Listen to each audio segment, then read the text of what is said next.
Di abad ke-21 ini, keahlian dalam bidang ilmu-ilmu hayati atau life sciences akan memegang peranan penting dalam pengembangan ilmu pengetahuan kehayatan, bioteknologi, dan pengelolaan sumber daya alam di dalam kerangka industri.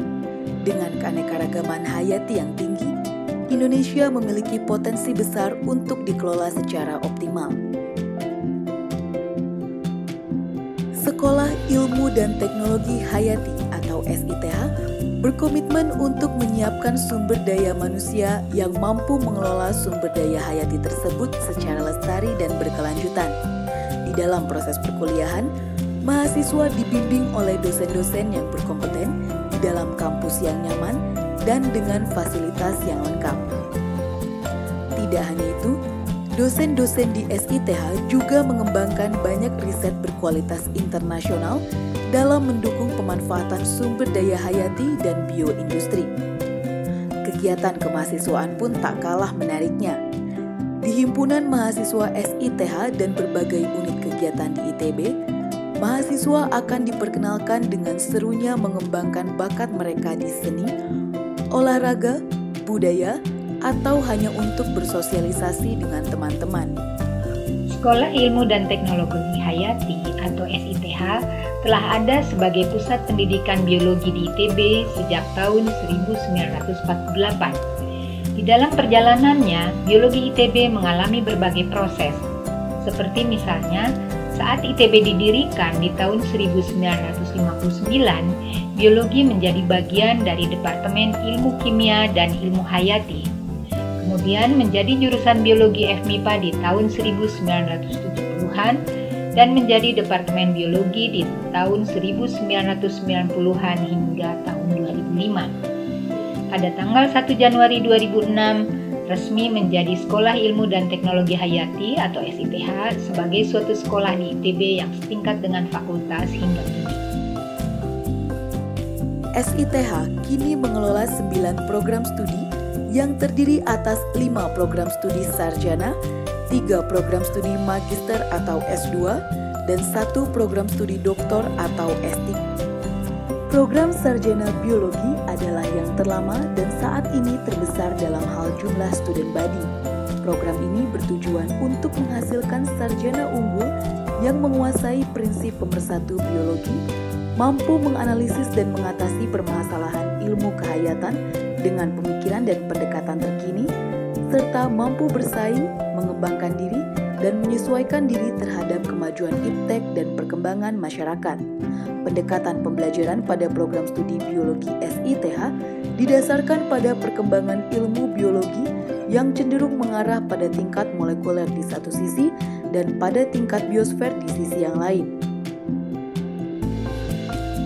Program studi mikrobiologi dirancang untuk menghasilkan lulusan yang memiliki kompetensi dasar dan aplikasi di bidang mikrobiologi, serta memiliki kemampuan inovasi yang kuat dalam mengembangkan ilmu mikrobiologi untuk menyelesaikan berbagai permasalahan lokal, regional, maupun global, antara lain penyediaan pangan seperti menghasilkan produk makanan yang tahan lama dengan nilai gizi yang tetap atau bahkan meningkat, pengembangan industri bioproses berbasis mikroba untuk meningkatkan produksi pangan, sandang, obat-obatan, dan bahan baku kosmetik, dan pengembangan agen mikroba untuk mengatasi permasalahan lingkungan di bidang perkotaan, pertanian, pertambangan, dan perminyakan. Program Studi Rekayasa Hayati.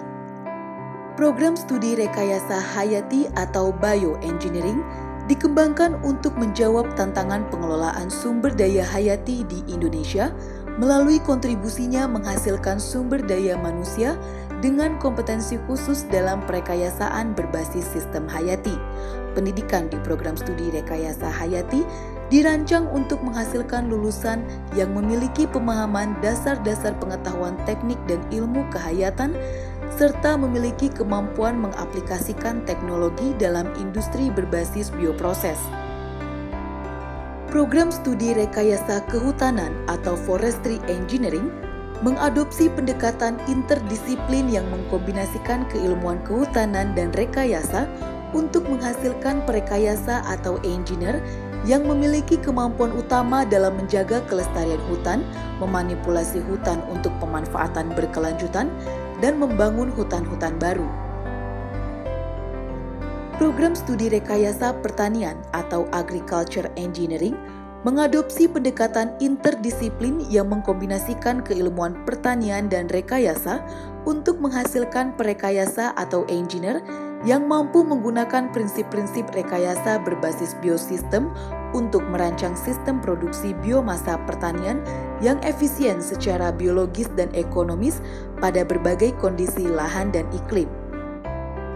Program studi Magister Biologi mempersiapkan mahasiswa untuk menjadi peneliti semi mandiri di bidang biologi melalui program kuliah kombinasi riset. Perkuliahan diarahkan untuk memperkuat basis disiplin keilmuan biologi, yakni biologi sel dan molekul, genetika, biosistematik, fisiologi, biologi perkembangan, dan ekologi untuk memperkuat program riset melalui pendekatan molekuler atau interaksi. Selain melatih kemampuan melakukan riset, program studi ini memberikan kesempatan pada mahasiswa untuk mendalami disiplin ilmu biologi pada tingkat paling mutakhir. Program studi Magister Biomanajemen dirancang untuk merespon kebutuhan akan tenaga ahli profesional yang mampu mengelola sumber daya hayati dan lingkungan hidup di kawasan tropika. Mengingat karakteristik pengelolaan sumber daya hayati yang umumnya bersifat kompleks dan multidimensional, maka dibutuhkan bentuk-bentuk pengelolaan yang memperhatikan aspek biologis, sekaligus aspek-aspek yang lain seperti manajemen, teknologi, sosial, ekonomi, dan etika. Program studi Magister Bioteknologi dikembangkan untuk merespon tantangan global maupun nasional dalam peningkatan produk dan teknologi yang berbasis bioteknologi untuk mendukung pemenuhan kebutuhan di industri pangan, kesehatan, energi, dan lingkungan. Program Magister Bioteknologi dirancang untuk menghasilkan lulusan yang menguasai konsep-konsep dan aplikasi biologi sel dan molekuler, rekayasa genetika, dan rekayasa bioproses. Program studi Doktor Biologi mempersiapkan mahasiswanya untuk menjadi peneliti mandiri di bidang biologi melalui program utama riset. Pendidikan pada program studi ini diarahkan untuk menghasilkan lulusan yang memiliki kompetensi dalam merancang, melakukan, mengelola, dan memimpin penelitian mandiri dalam bidang hayati, serta mampu melakukan publikasi ilmiah secara lisan pada seminar ilmiah dan tulisan dalam bentuk poster ataupun artikel pada jurnal ilmiah yang mendapat pengakuan nasional dan internasional. Staf dosen SITH sebagian besar berkualifikasi doktor. Selain mengajar, dosen SITH sangat aktif dalam kegiatan penelitian dan pengabdian masyarakat. Kegiatan tersebut ditunjang oleh keberadaan fasilitas laboratorium dengan peralatan yang modern, serta dukungan dana dari program-program hibah kompetitif yang bersumber dari dana ITB, Dikti, Kementerian dan Pemerintah Daerah, serta mitra nasional dan internasional. Pengembangan karir dosen SITH diwadahi dalam 8 kelompok keilmuan atau KK. KK Agroteknologi dan Teknologi Bioproduk atau ABT diketuai oleh Dr. Robert Manurung dan beranggotakan 11 dosen. Secara garis besar, roadmap riset dan pengembangan KK ini bergerak menuju pembangunan sistem pertanian bioindustri berkelanjutan di Indonesia yang dimulai dari penelitian untuk meningkatkan produktivitas tanaman sebagai sumber utama bioindustri seperti pangan, pakan, bahan bakar nabati, biokimiawi, serat, dan lainnya. Dilanjutkan dengan penelitian dan pengembangan proses konversi untuk menghasilkan bioproduk dengan spesifikasi yang diinginkan. KK Bioteknologi Mikroba diketuai oleh Dr. I. Nyoman P. Arianta dan beranggotakan 9 dosen. Penelitian di KK ini difokuskan pada 3 tahapan. Untuk tahap jangka pendek, penelitian difokuskan pada eksplorasi dan karakterisasi mikroba yang berpotensi untuk dikembangkan dalam bidang pangan dan energi. Di dalam rencana jangka menengah, penelitian dilanjutkan ke pengembangan produk dan bioproses. Dalam jangka panjang, penelitian diorientasikan pada aplikasi bioindustri dan pengembangan prototipe dan protokol untuk industri dan pengelolaan lingkungan.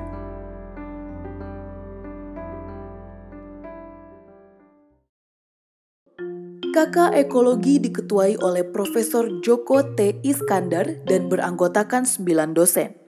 Sebagaimana tercermin dari namanya, KK Ekologi berkiprah dalam bidang ekologi, yaitu ranah keilmuan yang mempelajari kompleksitas interaksi antara makhluk hidup dan lingkungannya. Konsep-konsep dasar ekologi menjadi penting dalam memahami dan mengatasi permasalahan lingkungan lokal, regional, maupun global yang terjadi sebagai dampak kegiatan manusia yang populasinya terus meningkat. Para ahli telah mengidentifikasi tantangan-tantangan besar dalam bidang ekologi saat ini, termasuk bagaimana mengevaluasi respon ekosistem terhadap perubahan antropogenik, memahami potensi adaptif ekosistem, serta mengkuantifikasi dan memprediksi jasa layanan ekosistem atau ecosystem services.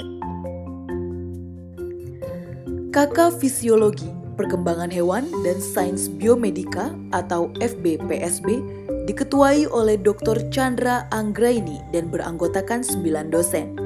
KK ini mempelajari sains dan aplikasi dari prinsip fisiologi, biologi perkembangan, dan biomedika mulai dari level molekul, sel, jaringan, organ, sistem organ, sampai organisme pada hewan dan manusia.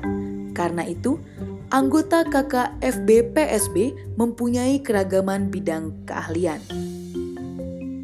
KK Genetika dan Bioteknologi Molekuler bercita-cita menghasilkan produk maupun teknologi yang dapat digunakan masyarakat dengan murah, mudah, dan ramah lingkungan. Dengan diketuai oleh Dr. Sony Suhandono dan beranggotakan 9 dosen, penelitian di KK ini dibuat menjadi 3 tingkatan, yaitu penelitian dasar di bidang biologi molekuler, terutama terkait dengan cloning gen dan karakterisasinya, pengendalian ekspresi gen, genomik, transkriptomik, dan proteomik, penelitian di bidang konservasi dan biodiversitas genetik berbasis biologi molekuler, serta mengembangkan penelitian dasar yang mengintegrasikan bioinformatika dan sistem biologi. Manajemen Sumber Daya Hayati diketuai oleh Profesor Intan Ahmad dan beranggotakan 16 dosen dari berbagai disiplin ilmu, termasuk ilmu sosial, ekonomi, GIS dan agribisnis pertanian dan kehutanan.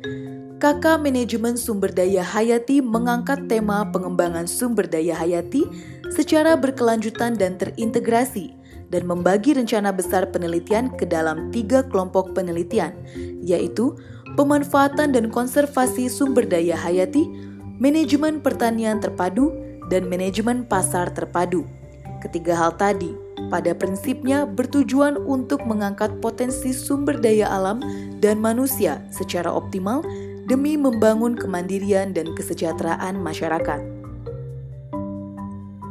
KK Sains dan Bioteknologi Tumbuhan atau SBT diketuai oleh Profesor Sri Nanan Widianto dan beranggotakan 12 dosen yang memiliki kompetensi di bioteknologi tumbuhan. Penelitian di KK ini dibangun melalui 4 agenda riset, yaitu pengembangan material baru dan produk tumbuhan, penyesuaian tumbuhan terhadap cekaman lingkungan, rekayasa budidaya tumbuhan, dan peningkatan pertumbuhan, kualitas, dan reproduksi tumbuhan. KK Teknologi Kehutanan diketuai oleh Dr. Endah Sulistiawati dan beranggotakan 14 dosen dengan berbagai keahlian di bidang kehutanan. Berbagai penelitian di KK ini berorientasi pada peningkatan produksi dan efektivitas hutan dan hasil hutan. Dalam mencapai tujuan ini, penelitian dibagi ke dalam 3 kelompok atau tahapan. Agenda penelitian dimulai dari karakterisasi luas, kualitas, struktur hutan, dan perhitungan stok dan siklus karbon. penelitian lebih lanjut dilakukan di dalam kelompok teknologi silvikultur yang intinya berupaya mengembangkan materi genetis spesies kayu komersial seperti jati, jabon, atau meranti, dan mengembangkan silvikultur yang intensif dan rendah biaya. Di bagian hilir, fokus penelitian ditujukan pada teknologi pengolahan hasil hutan seperti pengembangan kualitas dan ketahanan kayu, modifikasi hasil hutan kayu dan non-kayu, serta diversifikasi bahan baku dan hasil hutan. Untuk menunjang berbagai kegiatan pendidikan, penelitian, dan pengabdian masyarakat, SITH dilengkapi dengan berbagai fasilitas yang lengkap dan berkualitas baik. Sebagai contoh, terdapat studio komputer serta akses internet melalui Wi-Fi dari semua lantai selama 24 jam. SITH memiliki perpustakaan yang dilengkapi dengan ruang baca dan menyimpan koleksi termasuk buku teks, jurnal, majalah, skripsi, tesis, dan disertasi. Mahasiswa dapat mengakses artikel ilmiah dari berbagai jurnal internasional bereputasi melalui fasilitas Scopus. Selain itu, berbagai laboratorium lain seperti lab analisis ekosistem akuatik, terestrial, uji toksisitas, analisis sitogenetika, analisis genetika molekuler, uji hayati serangga, dan analisis biomedis dilengkapi oleh peralatan mutakhir dan sangat berperan dalam membantu proses pendidikan yang berjalan di SITH. SITH juga memiliki herbarium dan museum zoologi yang telah didirikan sejak awal ITB berdiri dan menyimpan sekitar 15.000 sampel tumbuhan dan 15.000 sampel hewan dari seluruh Indonesia. Di kampus Jatinangor, tersedia asrama mahasiswa dan fasilitas laboratorium untuk mendukung pendidikan dan penelitian dalam lingkup rekayasa hayati, pertanian, dan kehutanan terus dikembangkan. Saat ini, telah tersedia arboretum berisi koleksi tanaman-tanaman kehutanan dan dalam waktu dekat akan dibangun sawah pendidikan. Kementerian Kehutanan juga telah menyediakan lahan seluas 300 hektar yang terletak di Gunung Gelis, Sumedang untuk hutan pendidikan. SITH bertujuan untuk menghasilkan lulusan yang dapat mengolah sumber daya hayati dengan inovasi teknologi untuk meningkatkan kesejahteraan masyarakat. Karena itu, lulusan SITH akan dibekali dengan pengetahuan dan keterampilan untuk bersaing dalam pasar kerja dan memiliki kesempatan yang luas untuk berkarir dalam berbagai bidang di lembaga pemerintahan, swasta atau industri, kewirausahaan, dan yang lainnya. Untuk mempersiapkan lulusan di tengah kompetisi global, SITH juga memfasilitasi mahasiswa dengan berbagai exposure internasional, di antaranya melalui berbagai kuliah tamu, ekskursi internasional, dan program student exchange. Sejauh ini, lulusan SITH telah bekerja di berbagai bidang pekerjaan, baik di sektor swasta maupun publik, di dalam dan luar negeri. Sebagai contoh, di bidang kesehatan dan obat, di bidang agribisnis, di bidang penelitian, industri makanan, bidang lingkungan, bidang pertambangan dan energi, di berbagai sektor industri, dunia sosial dan pendidikan, dan di dunia media. Dalam masa perkuliahan saya di SITH, saya sejujurnya merasa kesulitan dan awalnya overwhelmed. Karena menurut saya mata kuliah yang saya harus ambil itu sangat beragam, sangat luas, dan tidak fokus pada satu studi.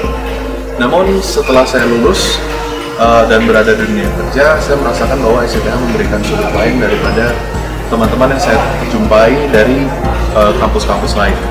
Khususnya dari sudut pandang kita terhadap sebuah studi, karena kita banyak belajar sesuatu yang general, jadi kita mendapatkan sudut pandang juga yang lebih luas dalam melihat satu masalah atau sebuah studi.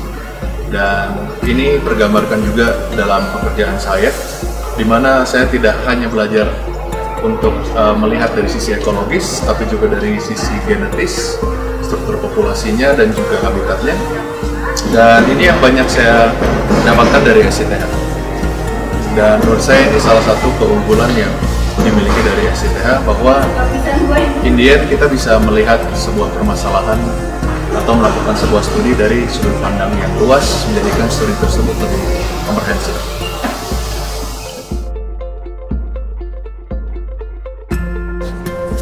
Halo, Assalamualaikum semuanya. Perkenalkan, nama saya Dea Marsendah. Saya kuliah di jurusan Biologi angkatan tahun 2004. Prestasi yang pernah saya raih di SITH ini antara lain pernah menjadi asisten untuk berbagai macam praktikum di laboratorium tempat saya melakukan studi. Selain itu juga menjalin kekerabatan dengan rekan sesama rekan ITB lainnya dari himpunan tempat saya mengikuti berbagai aktivitas di luar kegiatan studi. Saat ini saya bekerja di PT Bio Farma Persero, sebuah perusahaan yang bergerak di bidang life science, khususnya di bidang vaksin dan antisera. Banyak sekali pengalaman yang saya peroleh dari SITH untuk bekerja di PT Bio Farma, antara lain pengetahuan mengenai mikrobiologi, biologi, serta imunologi. Oleh karena itu, saya mengajak rekan-rekan atau adik-adik sekalian untuk dapat menjadi bagian dari SITH ini. Karena perlu diketahui bahwa SITH ini sangat bermanfaat untuk prospek kerja rekan-rekan dan adik-adik sekalian.